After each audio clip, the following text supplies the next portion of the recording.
আজিৰ প্ৰসংগ হৈছে সুনীল গগৈৰ পত্নী পুষ্পা গগৈয়ে আচলতে হিৰত হেন্দু ল'ব নে নলয়, সুনীল গগৈ জীয়াই আছে নে মৃত্যু হ'ল, জাহাংগীৰ হুছেইনক কোনে হত্যা কৰিলে, এয়া এক ৰহস্যজনক কথা।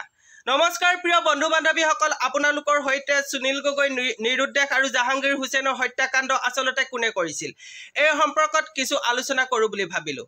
আপোনালোকে যদি মোৰ চেনেলটোলৈ আজি নতুনকৈ আহিছে তেনেহ'লে চেনেলটো ছাবস্ক্ৰাইব কৰি দিব, লগতে ভিডিঅ'সমূহ ভাল পালে লাইক কমেণ্ট শ্বেয়াৰ কৰিবলৈ একেবাৰে নাপাহৰিব।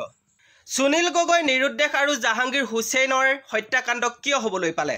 সুনীল গগৈ হৈছে ধেমাজি জিলাৰ ঢকুৱাখানাৰ এখন ভিতৰুৱা গাঁৱৰ অঞ্চলৰ মানুহ। যদিও সুনীল গগৈ ভিতৰুৱা গাঁৱৰ এজন সদস্য হয় বা এজন ভিতৰুৱা গাঁৱৰ মানুহ হয়, তথাপিতো সেই সুনীল গগৈ বিজেপিৰ এজন সদস্য আছিল।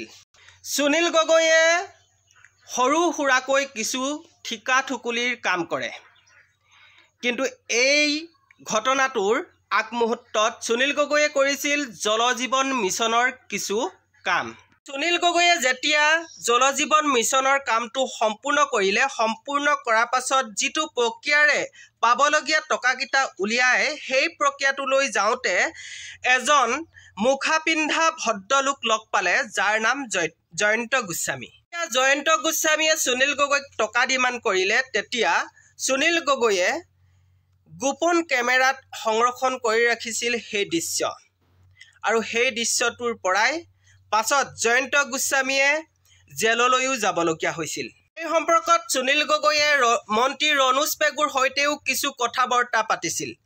তেতিয়া মন্ত্ৰী ৰণোজ পেগুৱে সুনীল গগৈক উৎসাহিত কৰিছিল যে সকলোকে ধৰাই দিয়া, দুৰ্নীতি নিবাৰক সন্থাই সকলোকে নিৰ্মূল কৰিব এই বুলি উৎসাহিত কৰিছিল। এতিয়া মন্ত্ৰী ৰণোজ পেগুৱে এই বুলি উৎসাহিত কৰিলে সুনীল গগৈক। তেতিয়া সুনীল গগৈয়ে সম্পূৰ্ণ প্ৰুফ লৈ কেছ কৰিলে। তেতিয়া আমাৰ ঘোষখোৰ জয়ন্ত গোস্বামী ধৰা পৰিল, আৰু জয়ন্ত গোস্বামীৰ ঘৰত লাখে লাখে টকাও উদ্ধাৰ হ'ল। সুনীল গগৈয়ে এটা কথা বুজি পোৱা নাছিল যে কেঁচু খান্দোতে সাপ ওলাব। সুনীল গগৈৰ এটা কল ৰেকৰ্ডিঙত বিশেষভাৱে ফুটি উঠিছে যে কেঁচু খান্দোতে সাপ ওলাব বুলি মই ভবা নাছিলোঁ, বহুত ডাঙৰ কেলেংকাৰী এইটো, মোৰ এতিয়া ভয় হৈছে। ঘোষখোৰ জয়ন্ত গোস্বামী জেললৈ যোৱাৰ পাছ মুহূৰ্ততে সুনীল গগৈৰ পৰিয়াললৈ ভাবুকি আহিছিল। সুনীল গগৈৰ পত্নী পুষ্পা গগৈলৈ ফোন কৰিছিল কোনোবা মনোজ সন্দিকৈ নে কোনোবা মানুহ এজনে ফোন কৰিছিল যে তোমাৰ স্বামীক ভালদৰে থাকিবলৈ দিবা, তোমাৰ স্বামীক কণমইনা বোলা মানুহজনে মানুহ লগাই হত্যা কৰিব। আৰু আনহাতে ঘোষখোৰ জয়ন্ত গোস্বামীৰ ৰাজসাক্ষী হৈছে সুনীল গগৈ।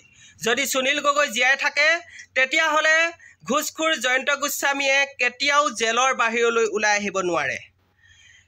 এতিয়া প্ৰশ্ন হয়, জয়ন্ত গোস্বামীৰ ৰাজসাক্ষী নাইকিয়া কৰিবৰ কাৰণেই এই সন্ধি পাতিলে নেকি? এফালে সুনীল গগৈৰ খুব ঘনিষ্ঠ জাহাংগীৰ হুছেইনক হত্যা কৰি সুনীল গগৈয়ে হত্যা কৰা বুলি বদনাম কৰিব বিচাৰিলে নেকি? সেয়েহে সুনীল গগৈয়ে জাহাংগীৰ হুছেইনক হত্যা কৰিলে, তেনেহ'লে সুনীল গগৈ ক'লৈ গ'ল? কিয় অসম পুলিচে বিফল হৈছে সুনীল গগৈক বিচাৰি উলিওৱাটো? সঁচাকৈয়ে সুনীল গগৈয়ে জাহাংগীৰ হুছেইনক হত্যা কৰিলে নে ইয়াৰ মাজত ডাঙৰ ৰহস্য লুকাই আছে? সুনীল গগৈয়ে ডেথ ইঞ্চুৰেঞ্চৰ টকাকেইটা পাবৰ কাৰণেই জাহাংগীৰ হুছেইনক হত্যা কৰিলে নেকি? নে জয়ন্ত গোস্বামীয়ে সুনীল গগৈক বদনাম দিবৰ কাৰণে জাহাংগীৰ হুছেইনক হত্যা কৰাৰ লগতে সুনীল গগৈকো হত্যা কৰিলে? এই সম্পৰ্কত কিছু ভাবিবলগীয়া বিষয়। বন্ধু বান্ধৱীসকল, আপোনালোকে আপোনালোকৰ মতামত আগবঢ়াব বুলি আশা কৰিছোঁ। আজিলৈ আহিছোঁ, অন্য এটা ভিডিঅ'ত লগ পাম। Bye bye.